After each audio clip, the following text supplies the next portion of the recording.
We turn now to the war in Ukraine, and tonight Ukrainian soldiers reclaiming more territory just seized by Vladimir Putin.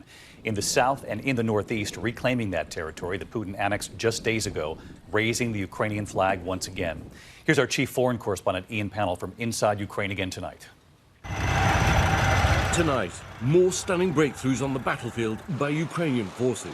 Slava Ukraini! Soldiers in newly liberated towns in southern Ukraine celebrating by tearing down Russian flags, using them to wipe their feet. Russian military bloggers embedded with Kremlin troops reporting the collapse of an entire section of the front line northeast of Kherson. Ukraine's army advancing nearly 20 miles in 2 days. The Russians forced to retreat to avoid encirclement. It's a setback so serious it may endanger Russia's ability to hold the regional capital Kherson, annexed by Putin just days ago. Also today, in the northeast, Ukraine reportedly closing in on more critical towns after their dramatic success here in the Donbass just days ago. This is one of the main roads that leads into the Donbass. It's only recently liberated by the Ukrainians. You can see some of the damage on here, some of the signs of the battles that were fought to take this territory. In a phone call to Ukraine's President Zelensky today, President Biden renewing his promise to defend Ukraine for as long as it takes, pledging another $625 million in weaponry, including 4 more HIMARS rocket systems that have proven so crucial to Ukraine's success on the battlefield. Zelensky today also signing a decree to never negotiate with President Putin. David, Russian reporters are saying that their forces are outnumbered and outgunned, and that in many places it's Ukraine that has better men, better intelligence and weapons, thanks to that Western support. David? Ian, our thanks to you again. Russian President Vladimir Putin has signed the annexation of 4 regions of Ukraine, eastern Ukraine rather, into law, violating international law in the process. Now, the announcement comes as Ukraine's military continues to take back its territory in the south, where Russian soldiers have been forced to retreat. The CBS News foreign correspondent Holly Williams is covering the latest developments in the war in Ukraine for us. She's joining us now from London. So this is sort of the strangest annexation ever, because A, no one is respecting the referendum. B, I mean, as Putin is celebrating the annexation, Ukraine is clawing back significant portions of the areas that he says are now Russia. What has been the global reaction to Putin's formal annexation of these 4 Ukrainian regions? Well, the reaction from the US and many of its allies is exactly what you'd expect, and that is just condemnation. And also governments making the point that in reality, this doesn't change anything.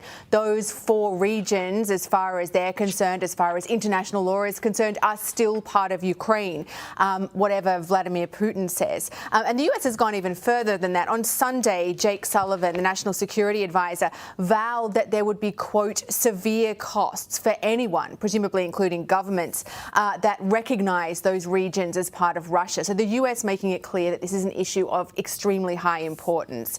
On Friday, after Vladimir Putin made the announcement that those regions would be annexed, the UN Security Council voted on a draft resolution that was introduced by the US condemning the annexation. It got support from a majority of member states on the Security Council, but China and India abstained. That's perhaps not surprising, given that they've seemed to sit on the fence throughout this conflict. And of course, Russia vetoed the resolution.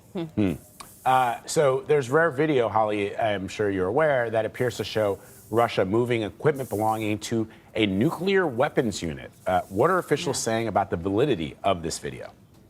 Right, so it's a bit complicated. There's an online video of a train carrying military equipment, specifically an armoured personnel carrier with a cannon attached, and that apparently belongs to a Russian military unit that handles nuclear weapons. Now, that's caused concern in some quarters, especially since Russia has threatened to use nuclear weapons, and there are fears that it could use tactical nuclear weapons, that is, smaller size nuclear weapons on the battlefield in Ukraine. Ukraine's President Volodymyr Zelensky called what Vladimir Putin is doing, quote, nuclear blackmail. That was speaking on Face the Nation over the weekend. And he said that Putin, quote, wants to scare the whole world. However, we need to introduce a note of caution here. The Pentagon says that it has no evidence to support claims that Russia is moving tactical nuclear weapons by rail. And other experts have said that those claims should be treated with extreme caution. And I think it's also worth pointing out that before the invasion of Ukraine, Russia repeatedly and consistently denied that it had any plans to invade, presumably because it wanted to hang on to that element of surprise. In stark contrast, Russia is now threatening to use nuclear weapons, which is why many people see it as a kind of high-stakes bluff. Holly Williams, thank you very much. And I've said before, the court got Roe right nearly 50 years ago. And the Congress should codify the protections of Roe and do it once and for all. But right now, we're short a handful of votes. So the only way it's going to happen is if the American people make it happen. When the Dobbs decision came down, I said, and Justice Thomas warned us very plainly, that this wouldn't stop with a woman's right to choose. And it would extend to the right to privacy itself and things like contraception.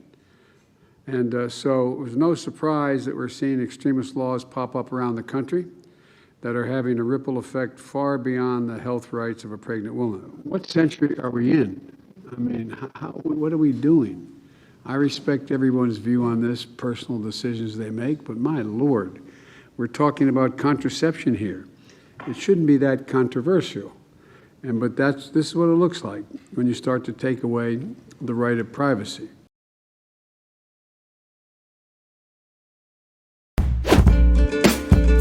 Alec Baldwin, the actor, has reached a settlement with the family of Helena Hutchins after she was killed on a film set by a single shot fired from a prop gun held by Alec Baldwin. Filming of Rust will continue in January with Ms. Hutchins' husband Matthew as executive director, according to the news agency Deadline.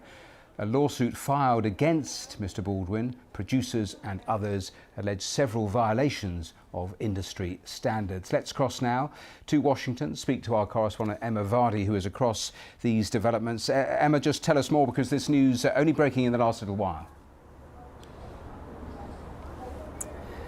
Well, that's right. That fatal incident in which Helena Hutchins was killed took place just under a year ago now, while they were filming the Western movie Rust in New Mexico. And it happened when a live round was discharged from a gun that was being held by Alec Baldwin. He always maintained he never pulled the trigger. There are still many unanswered questions about exactly how this led to her death. But in the wake of that, a civil case was brought by Helena Hutchins' family and her loved ones against Alec Baldwin and others who were involved in the production of the film, basically alleging them of irresponsible behaviour, potential cost-cutting measures which may have led to this fatal incident and that fatal shooting which led to her death. And that's been rumbling on, but we've now heard today that a settlement has been reached between the family of Helena Hutchins and Alec Baldwin and the producers of the film. Not exactly sure of the terms of that, but a statement today from all parties involved has said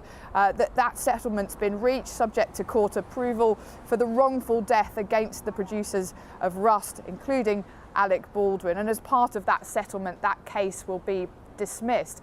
And as you say, that filming will now continue with all the original cast. They'll begin that again in January after what's been, of course, a really emotional time. We also heard from Alec Baldwin on this. He said throughout this difficult process, or through his lawyer, he said they've maintained the specific desire to do what is best for Helena's son, and said they were grateful to everyone who contributed to the resolution of this. And when that filming continues in January, Helena Hutchins' widower, her husband, will also be brought on board as an executive producer.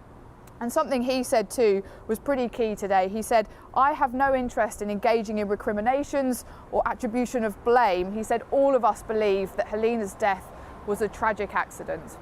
And Emma, briefly, you're talking there about the civil lawsuit. It's worth underlining there still is a criminal investigation, possibly charges, and that is still ongoing, isn't it? Yeah, that's right. This may not be the end of this by any stretch. There is still an investigation going. They may still be able to bring criminal charges if they deem that it's possible to lay out a pattern of events where you can show that somebody or a group of people were actually responsible for this. And of course, it's not the first time that somebody has been killed on the set of a film. This echoes memories of Brandon being killed, I beg your pardon, on the set of The Crow many years ago. It brought back many memories of that, and this still leaves many unanswered questions about how that accident happened. Emma Vardy, thanks very much. But folks, I also want to, Jill and I have had you all in our prayers, and I mean that sincerely. And we're here today because we wanted to tell you in person that we're thinking of you, and we're not leaving. We're not leaving until this gets done. I promise you that.